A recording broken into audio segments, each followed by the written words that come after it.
우리가 주의 일을 하다 보면요, 인간적인 관점이나 세상의 시각으로 볼 때 도저히 불가능해 보이고 될 수 없는 일인데도 불구하고 되는 경우가 있습니다. 합리적으로, 이성적으로 도저히 답이 나오지 않고 계산해도 답이 나오지 않는데 되어지는 것을 경험할 때가 있다는 말이죠. 또 반대로 어떤 일은 우리가 합리적인 판단과 이성으로 볼 때 이것은 분명히 될 수밖에 없는 일이고 안 될 수 없는, 이건 될 수밖에 없는 일인데도 불구하고 결과적으로 볼 때 일이 되지 않는 것을 우리가 경험하기도 합니다. 왜 우리에게 이런 일들이 벌어질까요? 그것은 세상의 일과 하나님의 일이 다르기 때문에 그렇습니다. 중국의 내지 선교사였던 바로 허드슨 테일러는 그의 후임 선교사 또 신참 선교사들이 올 때마다 이런 말과 함께 그들에게 오리엔테이션을 시작했다고 합니다. 무릇 하나님의 일을 하고자 하는 사람들이 무엇보다도 가장 먼저 배워야 할 것은 하나님의 방법대로 일하는 것입니다. 하나님의 일을 하고자 하는 사람들이 무엇보다도 가장 먼저 알아야 될 것은 하나님의 방법으로 일하는 것을 배워야 합니다 하고 강조를 했다고 합니다. 바라기는 우리 은혜 비전 교회가, 그리고 저와 여러분이 하나님의 방법으로 일하는 것을 배우고 또 그 방법대로 일함으로 열매를 맺어 하나님께 영광 올려드리는 저와 여러분 될 수 있기를 주의 이름으로 축원합니다. 오늘 본문은 우리에게 이른바 순금등대에 관한 환상으로 알려져 있는 말씀입니다. 순금등대의 환상. 바벨론 70년 포로 생활에서 돌아온 이스라엘 백성들은 이제 황폐해진 예루살렘 성과 그 예전에 화려했던 그 성전이 피폐해되고 또 파괴된 것들을 보게 됩니다. 과거 예루살렘 성의 그 아름다움, 또 화려했던 성전의 모습은 온데간데가 없고 앙상하게 타버린 그 잔재들만 나뒹구는 그런 폐허가 된 모습들을 보았단 말이죠. 그런데 바로 그때에 하나님께서 스가랴에게 보여줬던 바로 그 환상 가운데 하나가 오늘 본문의 말씀인 순금등대에 관한 환상인 것입니다. 등대가 여러분 무엇입니까? 등대가 무엇을 의미할까요? 램프스탠드, 이 등대는 원래 성소 안에 있었던 세 가지의 중요한 성물 가운데 하나였습니다. 제사장이 뜰에 접어들면 번제단과 물두멍을 지나 성소라고 하는 거룩한 곳에 들어가게 되는데, 제사장이 들어갈 때 성소의 오른편, 즉 성소의 북편에는 떡상과 그 위에는 진설병들이 놓여져 있습니다. 그리고 정면으로 바라볼 때 휘장 바로 앞에 분향단이라고 하는 것이 있죠. 그리고 제사장의 왼편에는 남쪽에, 즉 등대 또는 촛대라고 불리는 바로 이 성물이 있는 것입니다. 등대가 무엇입니까? 촛대가 무슨 의미를 가지고 있을까요? 결론적으로부터 먼저 여러분에게 답을 드리자면 이 등대는 1차적으로는 예수 그리스도를 상징합니다. 빛 대신 예수 그리스도, 세상의 빛으로 오신 예수 그리스도를 상징하는 것입니다. 그리고 2차적으로 이 등대는 그의 몸된 교회를 상징하는 것이죠. 우리가 함께 요한계시록 1장 20절의 말씀을 우리 한번 보겠습니다. 내 본 것은 내 오른손의 7별의 비밀과 7금 촛대라. 7별은 7교회의 사자요 7촛대는 7교회니라. 7별은 7교회의 사자요 7촛대는 뭐라고요? 7교회니라. 그래서 등대 또는 촛대는 교회를 가리키는 것입니다. 그래서 우리가 보통 찬송 가운데도 하나님의 진리 등대라고 하는 그 찬송이 있죠. 하나님의 진리 등대 길이 길이 빛나니 우리들도 뭐가 돼요? 등대돼요. 등대돼요. 주의 사랑 비추세. 세상에 빛을 비추는 등대. 그래서 주님은 나는 세상의 빛이라 친히 말씀하시고 나서 그를 따르는 교회와 제자들에게 너희는 또한 세상의 빛이라고 말씀을 하신 것입니다. 등대는 성전이요 또는 교회인 것입니다. 그래서 오늘 하나님께서 스가랴 선지자를 통해서 보여주신 이 순금등대에 대한 환상의 본질적인 의미는 성전을 재건하라고 하는 메시지를 담고 있는 것입니다. 성전을 재건하라. 하나님은 선지자 스가랴를 통해서 하나님의 성전을 재건하라, 이것을 도전하시고 온 백성들을 이 하나님의 거룩한 일을 위하여 부르시고 계시는 것입니다. 오늘날로 말한다면 주의 몸된 교회를 세우는 일에 수많은 성도들을 부르고 계신다는 것이죠. 그런데 등대가 무엇으로 되어 있냐면 순금으로 되어 있어요. 왜 순금으로 되어 있을까요? 이것은 교회의 보배로움을 말하는 것입니다. 주님께서 당신의 아들을 내어주심으로 핏값으로 구속하신 성도들의 이 회중의 모임들을, 교회를 얼마나 주님께서 귀하게 보이시고 또는 성도들을 보배롭게 여기신가 하는 것을 그대로 담고 있는 게 순금 등대라고 하는 것입니다. 하나님의 교회는 영화로울 뿐만 아니라 보배롭고 존귀한 것입니다. 그렇다면 우리들은 어떻게 하나님의 교회를 세울 수 있을까요? 그리고 어떻게 우리가 하나님의 일을 할 수 있을까요? 첫째로 하나님의 일은 하나님의 은혜로 되어집니다. 함께 따라서 해보겠습니다. 하나님의 일은 하나님의 은혜로 되어집니다. 4장 7절의 말씀을 우리 한 목소리로 읽어보겠습니다. 큰 산아 내가 무엇이냐, 내가 스룹바벨 앞에서 평지가 되리라.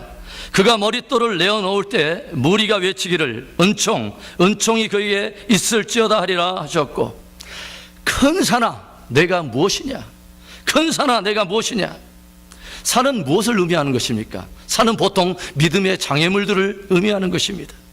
성전을 재건해야 되는데, 그리고 주의 일을 해야 되는데 나타나는 장애들이 너무 많은 것입니다.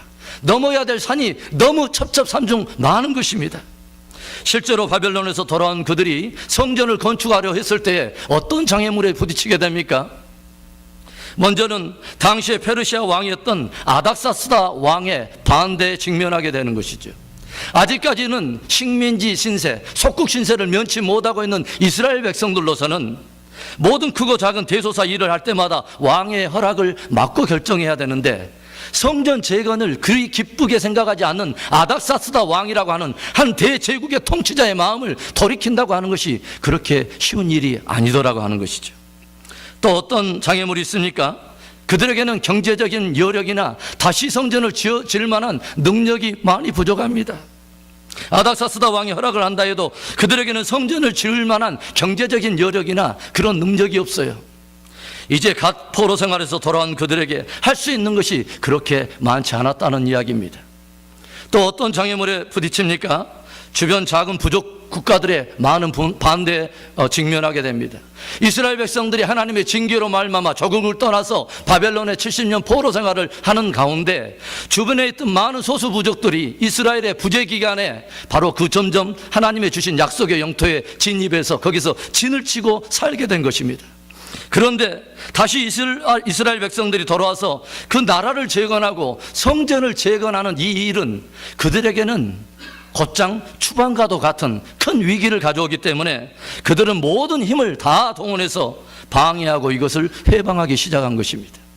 성전을 지어야 하는데 그 앞에 넘어야 될 산이 너무 큰 것입니다. 너무 많은 장애물들이 놓여 있었던 거예요. 바로 그때 낙담하고 의기소침하고 좌절해 있는 하나님의 백성들을 하나님께서 스가랴 선지자를 통해서 격려하기 위해서 보여준 환상이 바로 순금 등대에 대한 환상이라고 하는 것이죠. 그리고 그 환상 속에 스가랴에게 어떤 말이 들려집니까? 큰 산아 내가 무엇이냐, 스룹바벨 앞에서 평지가 되리라. 우리 한번 크게 한번 선포해 봅시다. 큰 산아 내가 무엇이냐, 스룹바벨 앞에서 평지가 되리라. 얼마나 놀라운 말입니까? 얼마나 놀라운 위로와 축복과 도전의 말입니까? 믿음의 경주를 하면서 우리 신앙인들에게도 고난의 예외가 없이 우리에게도 모두가 시련이 올 수가 있습니다. 선한 일을 시작하였는데도 불구하고 심지어 주의 일을 시작했는데 어려움이 찾아옵니다. 신앙의 여정을 걷고 있는데 우리는 역경을 만날 때가 있어요. 그런 위기 때에 반드시 우리가 하나님께로부터 듣고 선포해야 될 말씀이 바로 오늘의 이 말씀이에요. 큰 산아 내가 무엇이냐, 스룹바벨 앞에서 평지가 되리라. 스룹바벨이 여러분 누구예요? 지금 성전 재건의 모든 공사를 관장하는 총독, 그가 바로 스룹바벨이에요. 큰 산아 내가 무엇이냐, 내가 스룹바벨 앞에서 평지가 되리라. 그리고 그 뒤에 따라 나온 말씀이 있죠. 그가 머릿돌을 내어놓을 때에, 머릿돌은 어떤 건물을 세워갈 때 가장 먼저 시작하거나 아니면 모든 공사가 끝난 후에 놓는 게 머릿돌입니다. 그런데 바로 스룹바벨이 이 기초 머릿돌을 놓을 때 그 옆에 둘러싸고 있는 모든 무리들은 이렇게 외치라고 하나님께서 말씀하셨어요. 뭐라고 말하냐면 무리가 외치기를 은총이 그에게 있을지어다 하고 외치라는 것입니다. 넘어야 될 큰 산들이 있고 넘어야 할 장애물들이 있는 가운데도 스룹바벨이 믿음으로 담대하게 그 첫걸음을 내디딜 때 그것을 바라보는 모든 무리들이 외쳐야 된다는 거예요. God bless it, 영어 성경으로 말이에요. 은총이 그에게 있을지어다. 하나님께서는 반드시 이것을 축복하시리라 하고 외치라는 거예요. 왜요? 왜 그렇게 은혜를 외쳐야 됩니까? 하나님께서 결국 그 모든 장애를 제거하시고 모든 높아진 산들을 다 평지로 만드사 마침내 그 역사를 반드시 하나님의 은혜 가운데 이루어내실 것이기 때문에 그렇습니다. 도저히 불가능해 보이는 가운데서도, 아무런 계산이 서지 않는 곳에서도, 답이 나오지 않은 그 상황 속에서도 오직 하나님의 은혜로 말미암아 성전 재건은 반드시 이루어지고 성취될 것이라고 하는 것이죠. 그래서 선한 일을 하다가 또 주의 일을 하다가 낙심하지 말고 산을 보고 두려워하지 말라는 거예요. 너희 스스로가 산을 넘어가는 것이 아니라 나 여호와가 그 산을 평지로 주님께서 만드사 우리로 하여금 거뜬히 그것을 시작할 수 있도록 은혜 베푸시겠다고 하는 것이죠. 우리 스스로가 넘어가는 게 아니에요. 내 힘으로 넘어가는 게 아니에요. 저와 여러분은 적어도 하나님의 은혜를 아는 사람들이에요. 은혜 없이는 살 수 없는 사람들이에요. 하나님의 은혜 속에 우리는 출발해서 오늘도 은혜 속에 우리는 걸어가고 있는 사람들. 우리 함께 9절의 말씀을 봅니다. 스룹바벨의 손이 이 전의 지대를 놓았은즉 그 손이 또한 그것을 마치리라 하셨나니 만군의 여호와께서 나를 너희에게 보내신 줄을 내가 알리라 하셨느니라.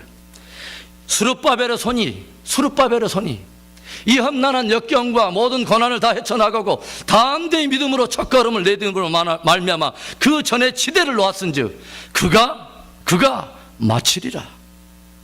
우리 하나님께서는요, 은혜 가운데 시작하게도 하신 하나님이지만 그 손으로 하나님의 은혜 가운데 마지막까지 다 성취하게 하시는 하나님이세요.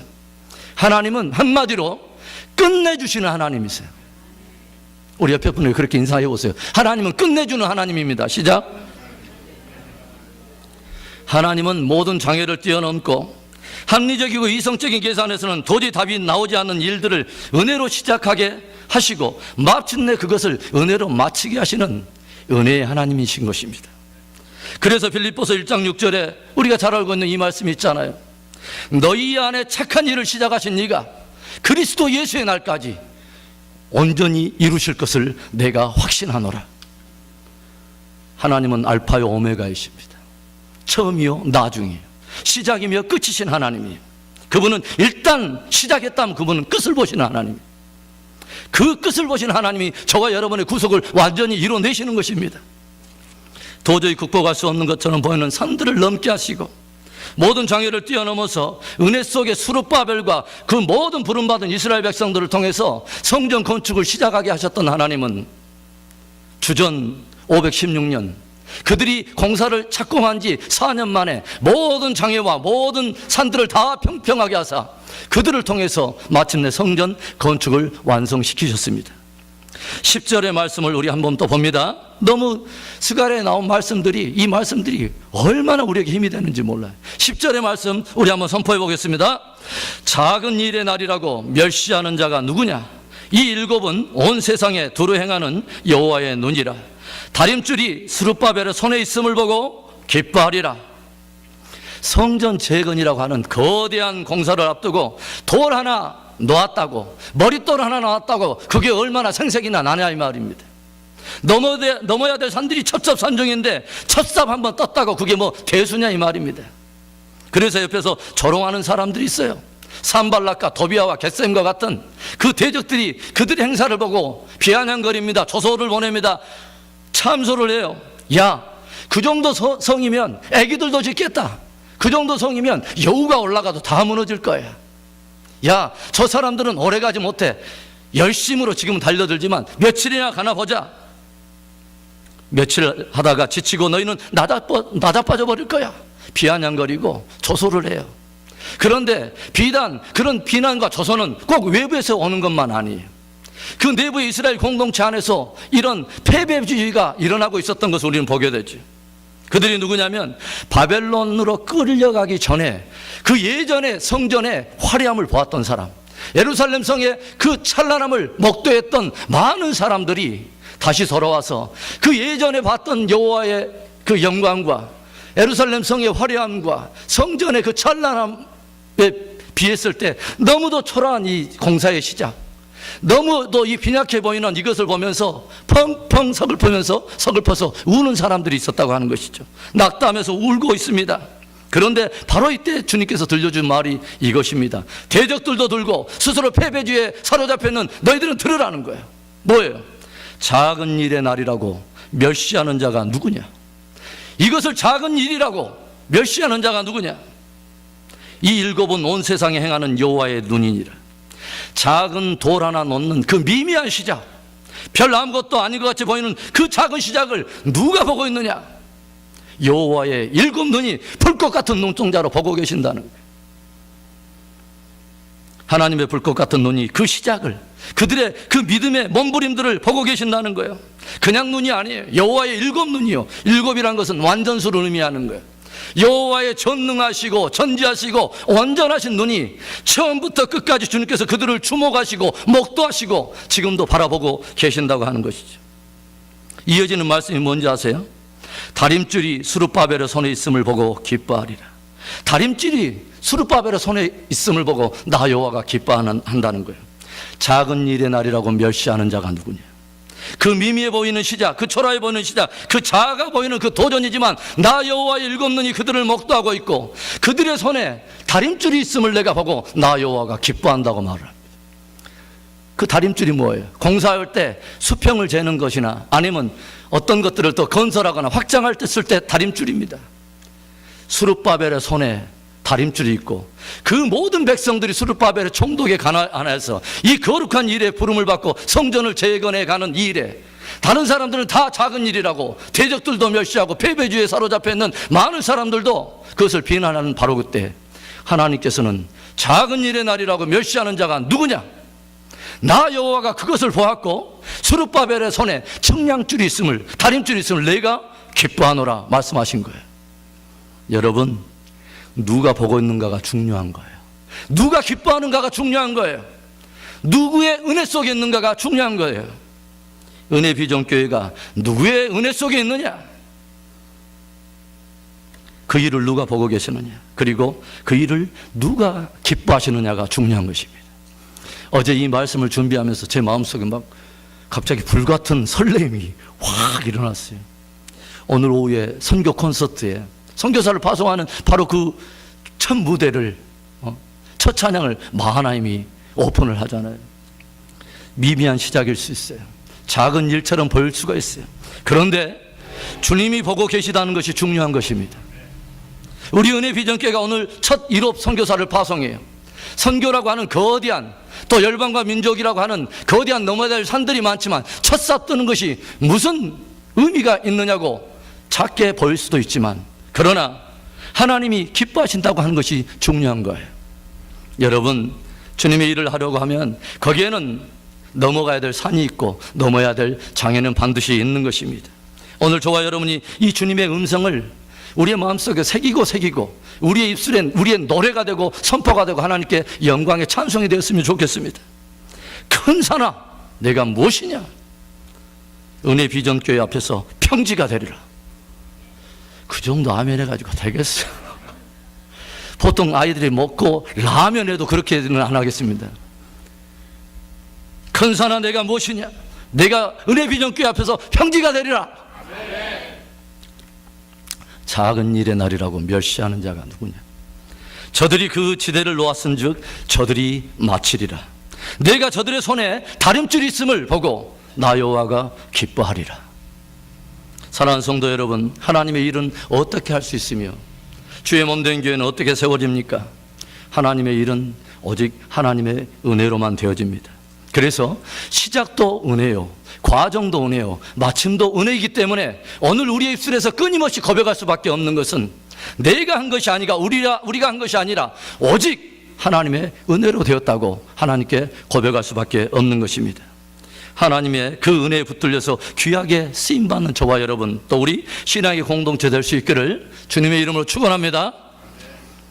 우리들은 또 어떻게 주님의 일을 할 수 있을까요? 어떻게 주의 몸된 교회를 세워갈 수 있습니까? 둘째로, 하나님의 일은 성령의 역사로 되어집니다. 우리 한번 따라서 합시다. 하나님의 일은 성령의 역사로 되어집니다. 우리가 잘 알고 있는 이 말씀이 오늘 이 스가랴서에 등장하는 것이죠. 6절의 말씀 우리 한 목소리로 읽어봅니다. 그가 내게 일러 가로되 여호와께서 스룹바벨에게 하신 말씀이 이러하니라. 만군의 여호와께서 이르시되 이는 힘으로 되지 아니하며 능으로 되지 아니하고 오직 나의 신으로 되느니라. 힘으로 되지 아니하고 능으로 되지 아니하고, 힘으로 할 수 없고 능으로도 할 수 없고, 아무리 힘과 재주가 있어도 그것으로 되는 것이 아니라 오직 여호와의 일은, 하나님의 일은 여호와의 신으로 말미암아 되느니라. 이스라엘 백성들이 바벨론에서 포로에서 이제 돌아올 때 그들의 마음속에 무엇에 대한 갈망이 있었겠습니까? 그들의 마음에는 오직 한 가지 소망밖에 없었어요. 성전을 재건하리라. 우리가 하나님께 범죄함으로 빼앗겼던 그 도성, 그리고 그 중심에 있었던, 우리가 하나님을 그렇게 사랑하며 예배를 했던 바로 그 성전에서 이제 우리의 조상들과 우리의 열조들과 우리들의 타락함으로 말미암아 그 성전에서 떠나게 됐던 그 한 맺힌 그들의 슬픔을 담아가지고 마음속에 갈망했던 건 하나입니다. 여호와의 성전을 재건하리라. 그런데 시작하자마자 무엇이 시작이 됩니까? 거친 비방과 방해와 조롱과 모든 장애에 부딪히게 되는 것이죠.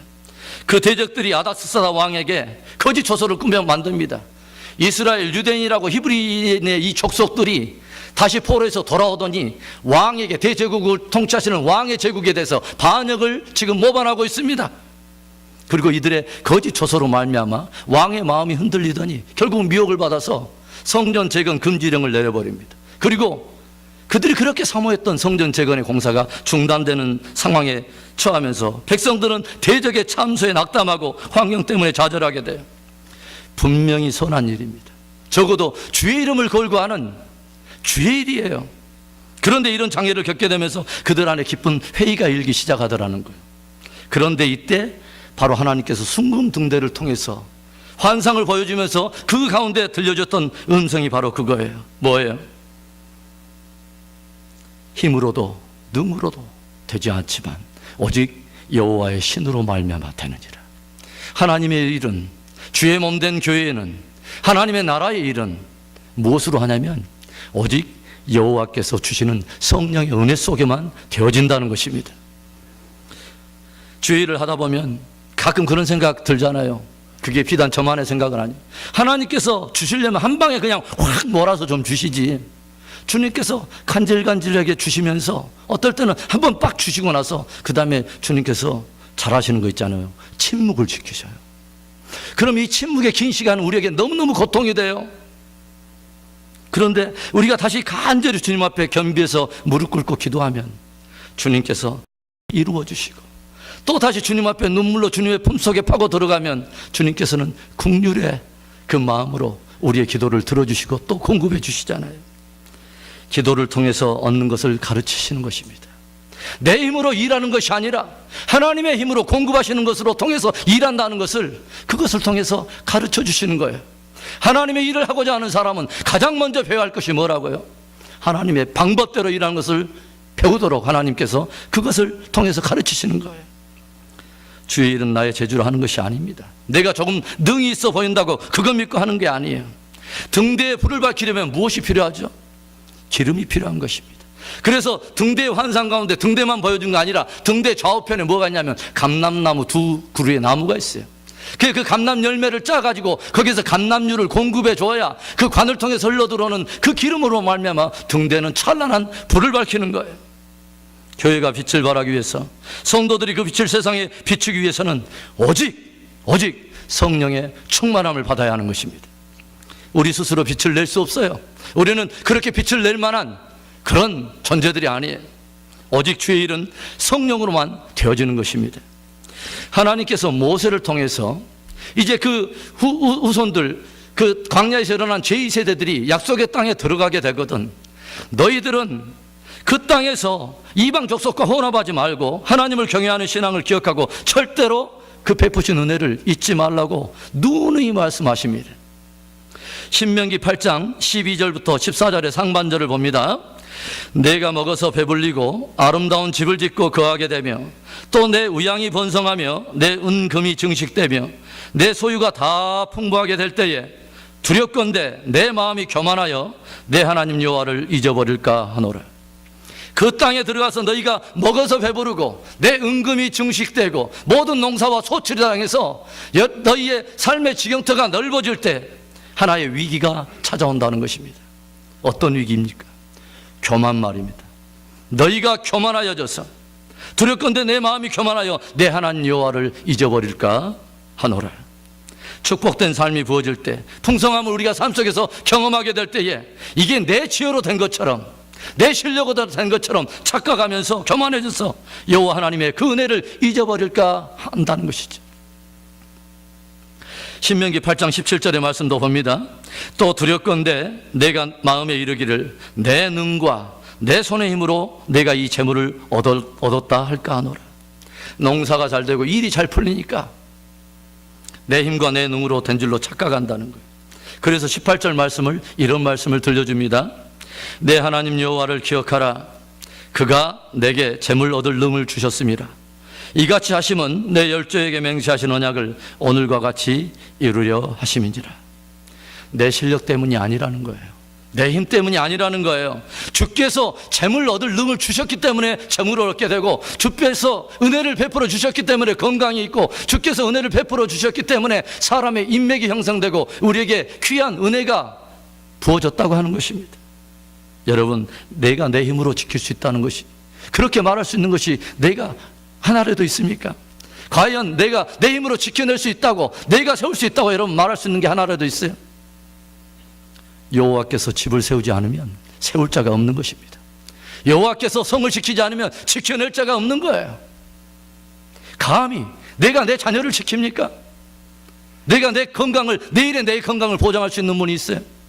감히 내가 내 것이라고 그렇게 말았던 그 생명조차도 내 스스로 지킬 수 있는 것은 아니더라고 하는 거예요. 주가 능을 주셔야 세우기도 하고, 주가 능을 주셔야 지킬 수도 있는 것입니다. 주의 일은 내 힘과 내 능으로 하는 게 아니에요.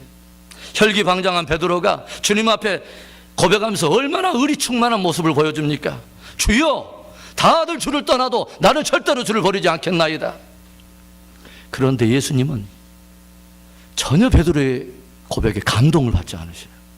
그리고 오히려 주님께서 아주 시리어스한 표정을 하면서 주님께서 이런 말을 들려줘요.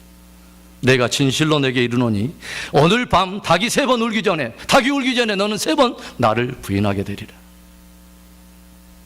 이 말에 베드로가 펄펄 뛰면서 난립니다. 주여, 주여.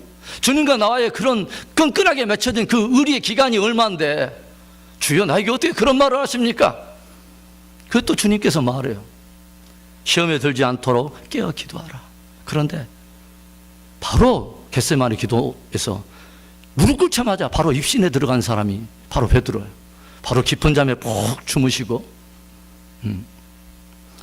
그러던 베드로가 결국 예수님이 고난을 당할 때 예수님의 말씀대로 작은 계집종 앞에서 3번이나 주를 부인하고 말았습니다.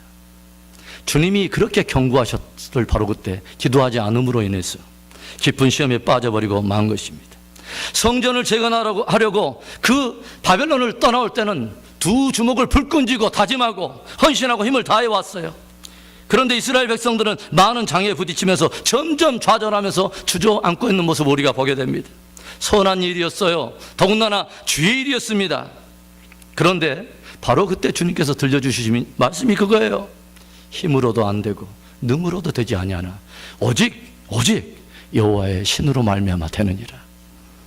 자기 확신에 차 있고 그렇게 의리가 충만했던 베드로가 예수님을 3번이나 부인하고, 그것도 작은 계집종 그 비저 앞에서 3번이나 부인하고 나서 예수님이 고난당할 때 그 도망쳐버린 그 베드로가 뒤늦게나마 주님께 돌아와서 주님의 말씀에 순종해서 마음을 겸비하고 다시 하나님께서 그 약속으로 주신 그 말씀을 붙들고 마가의 다락방에 들어가서 깊이 무릎을 꿇고 주님의 깊은 품속에 들어가 간절히 간구했을 때, 그리고 그 위에 성령의 충만함을 입게 되었을 때, 그때 베드로는 비로소 주님께서 말씀하신 하나님의 나라에 머릿돌을 넣는, 기초석을 놓는 반석으로 쓰임을 받게 된 것입니다. 바로 그때 성령의 충만함을 입게 된 그의 권능의 입술에 나오는 말로 인해서 듣던 회중들의 3,000명이 돌아오고 5,000명이 돌아오는 그러한 귀한 하나님의 사람으로 쓰임을 받게 되었다고 하는 것이죠. 사랑하는 성도 여러분, 주의 일은 성령의 역사로 되어지는 것입니다. 주의 몸된 교회는 성령의 역사로만 세워질 수 있는 거예요. 그래서 하나님의 일을 하고자 하는 사람마다 가장 먼저 심각하게 부딪히고 정말 정직하게 직면해야 될 것은 하나님의 방법대로 일을 하는 것입니다. 늘 겸손히 기도하며 성령의 충만함을 받아서 주님의 몸된 교회를 세우고 또 하나님의 확장을 위해서 한 시대에 쓰임받는 저와 여러분, 또 우리 신앙의 공동체 되기를 주의 이름으로 축원합니다. 우리들은 어떻게 주님의 교회를 세울 수 있을까요? 또 어떻게 하나님의 일을 할 수 있습니까? 마지막 세 번째로, 하나님의 일은 하나님의 사람을 통해 이루어집니다. 따라서 합니다. 하나님의 일은 하나님의 사람을 통해 이루어집니다. 스가랴가 환상 가운데 본 것은 비단 숭근 등대만 본 것은 아니에요. 그 숭근 등대 바로 옆에 두 감람나무가 서 있는 것을 봅니다. 그래서 스가랴가 환상 가운데 너무 궁금해서 묻습니다. 주여, 이것들이 무엇입니까? 예, 주님께서 대답을 주셨던 그 말씀이 14절 마지막의 말씀입니다. 우리 함께 읽어봅니다. 가로되 이는 기름 발리운 자 둘이니 온 세상의 주 앞에 모셔 섰는 자니라 하더라. 이 두 감람나무는 누구냐면 성전 건축의 주축적인 역할을 감당하게 될 두 사람, 한 사람은 총독인 스룹바벨이고 한 사람은 그 당대 대제사장이었던 여호수아를 말하는 것입니다. 성전 재건이 가능하게 된 핵심에 하나님의 사람들이 있었다고 하는 것이죠. 하나님은 친히 하나님의 모든 일을 하실 수 있지만, 그러나 하나님은 하나님의 사람들을 통해서 그 일을 이루기를 원하시는 것입니다. 제가 선교지에서 살 때에 깊이 경험하고 깊이 깨닫게 된 것 중에 하나는, 하나님은 그분의 일을 이루시는데 전혀 누구의 도움을 필요로 하지 않는 전능하신 분이라는 거예요.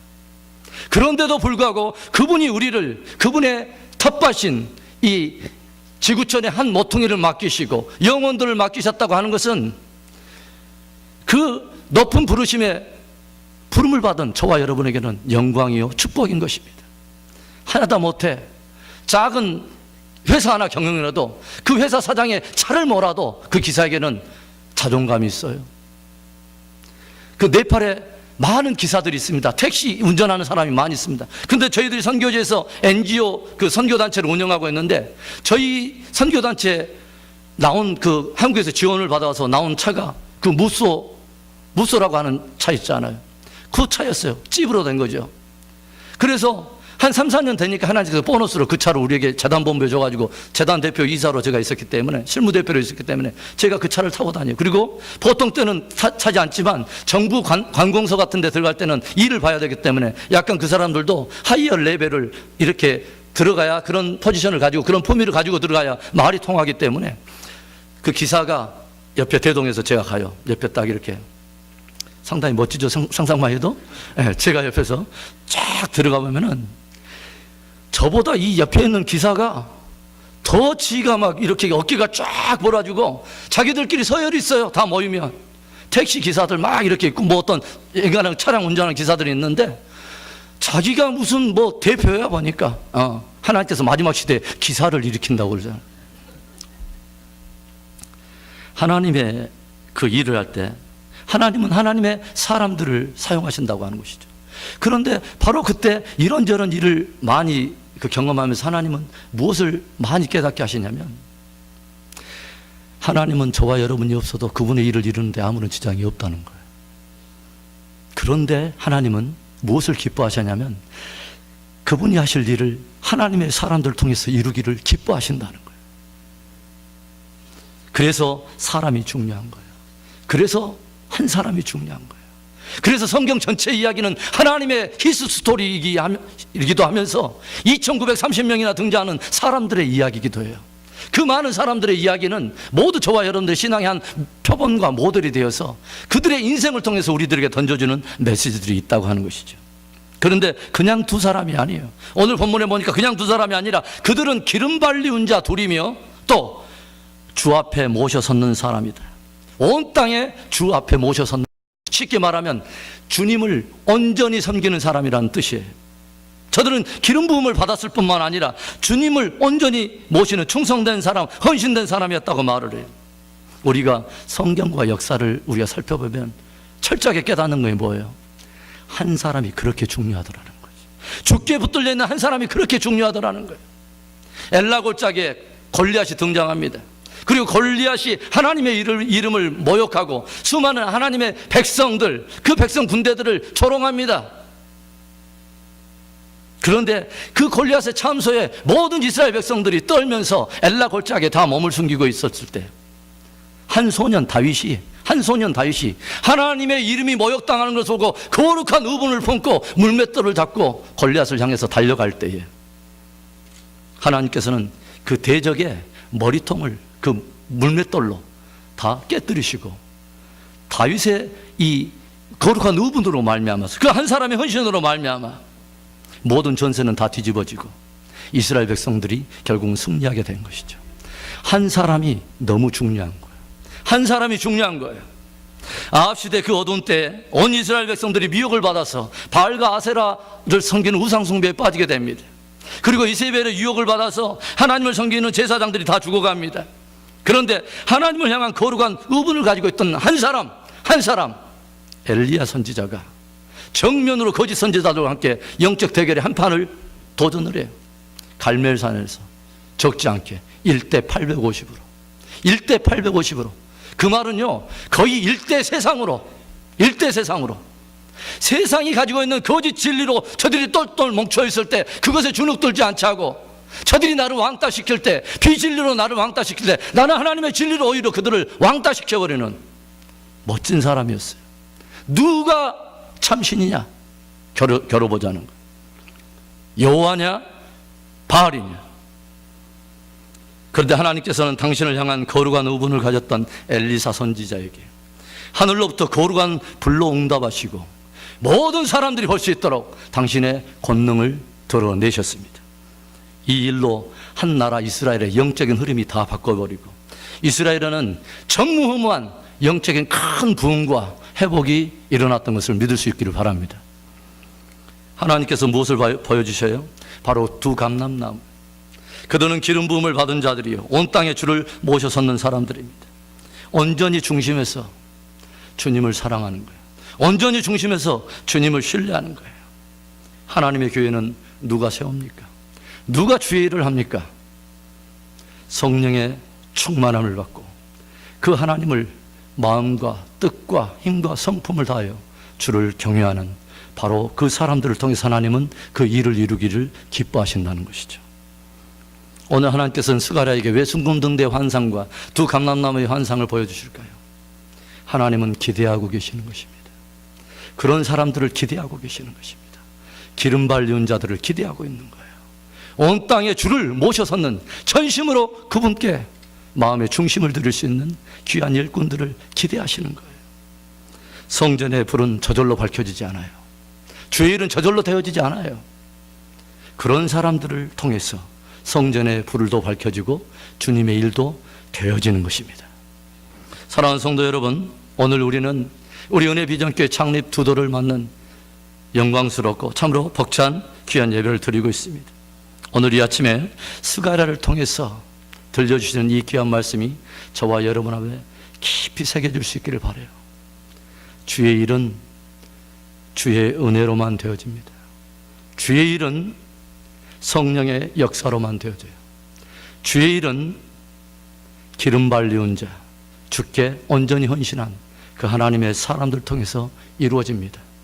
저와 여러분이 참으로 이 중요한 시대에 하나님의 거룩한 일을 위하여 세워진 이 귀한 공동체를 세워갈 때 하나님의 방법대로 하나님께 충성과 헌신을 하며 한 시대 존귀하게 쓰임받는 귀한 은혜가 있기를 주의 이름으로 축원합니다. 기도하겠습니다.